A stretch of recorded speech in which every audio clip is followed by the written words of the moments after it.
Verset 1.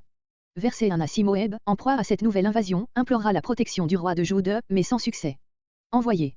Ces paroles sont mises dans la bouche des Moabites, fuyant devant le lion, ils s'exhortent même à envoyer au roi de Juda l'agneau du dominateur du pays, c'est-à-dire un tribut consistant en agneau, comme celui qu'il avait payé autrefois à Juda, puis à Éphraïm, sous Achabé, ce tribut annuel avait été porté à 100 000 agneaux et 100 000 béliers, 2 Rois 3.4. C'est là, rocher, en grec Pétra, l'antique capitale des Édomites, toute taillée dans le roc et située à 3 journées de chemin au midi de la mer Morte, sur le plateau désolé auquel elle a donné son nom, l'Arabie pétrée, cette ville, aujourd'hui en ruine, est nommée par les Arabes Wadi Moussa.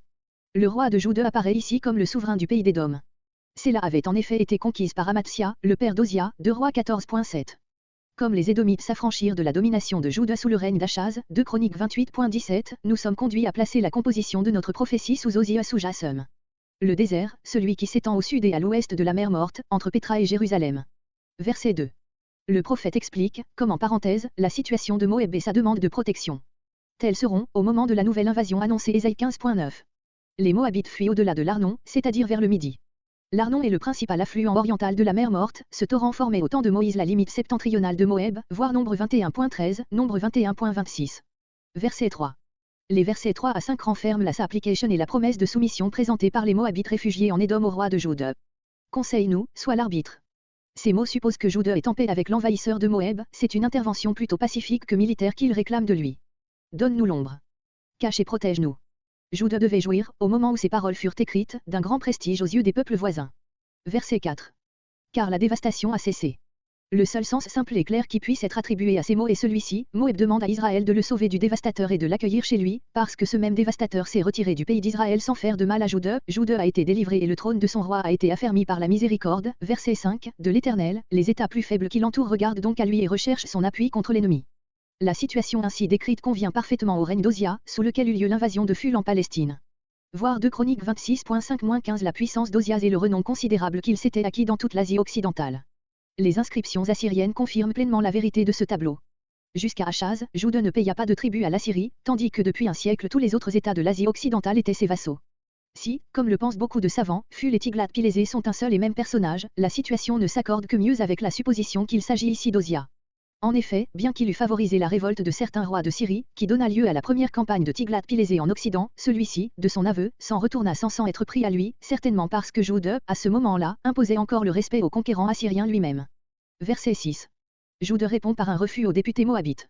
Il ne veut rien avoir à faire avec ce peuple, qui apporterait en Israël son idolâtrie et son épouvantable corruption, son humilité présente ne saurait, d'ailleurs, donner le change sur ses vrais sentiments à l'égard de Juda. Comparez Jérémie 48.29-30. Les efforts de Moab pour échapper à son sort sont donc vains, il est repoussé sans miséricorde, il deviendra la proie du lion. Comparez Ésaïe 25.10-12. Verset 7. Versets 7 à 12. Moab n'a plus qu'à gémir, s'il prie ses dieux, il n'obtiendra rien, le prophète est ému à la vue d'un si grand malheur. Toutes les villes de plaisir et les riches campagnes de Moab sont dévastées. Kira-Réseut, voyez Ésaïe 15.1. Gâteau de raisin, fait de raisins pressés ensemble. C'est le sens constant du mot hébreu, Osterwaldé et d'autres traduisent à tort par fondement, ruine. Les fertiles environs de Kérak possèdent encore en jour lui beaucoup de vignes. Verset 8. Hesbon, voyez Ésaïe 15.4. La fécondité des campagnes de Hesbon était proverbiale dans l'Antiquité, de nos jours elle est encore prodigieuse. Sibéma, à 500 pas à peine de Hesbon, selon saint Jérôme. Domptait, c'est-à-dire enivrer les princes, c'était donc un vin renommé. Jaézer.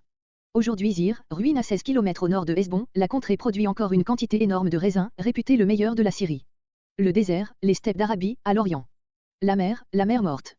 Les vignes situées de l'autre côté, à l'ouest, de cette mer. Celles d'Enguédi, par exemple, Cantique 1.14, sont envisagées ici comme des rejetons du grand vignoble de la rive orientale. Verset 9. Comme pleure Jaézer, littéralement, avec des pleurs de Jaézer. C'est-à-dire aussi amèrement que pleurent les habitants de Jaézer. Allez, voyez Ésaïe 15.4. Le cri du pressureur.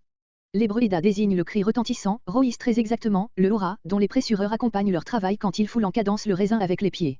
Allusion au cri de l'ennemi qui envahit et pille le pays. Verset 10.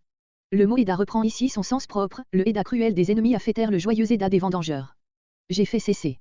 C'est Dieu qui parle, la ruine de Moab est son œuvre, les Assyriens exécutent son jugement. Verset 11. Comparez Ésaïe 15.5. Kirares, voyez Ésaïe 15.1. Verset 12. On verra Moab. Le prophète voit les Moabites monter en procession au haut lieu, entrer dans le sanctuaire, etc. Se fatiguer, multiplier les sacrifices et les prières, comme les prêtres de Béol sur le Carmel, 1 Roi 18.20 et suivant. Au lieu, sanctuaire, les sanctuaires de Kémos et de Béol, Ésaïe 15.2.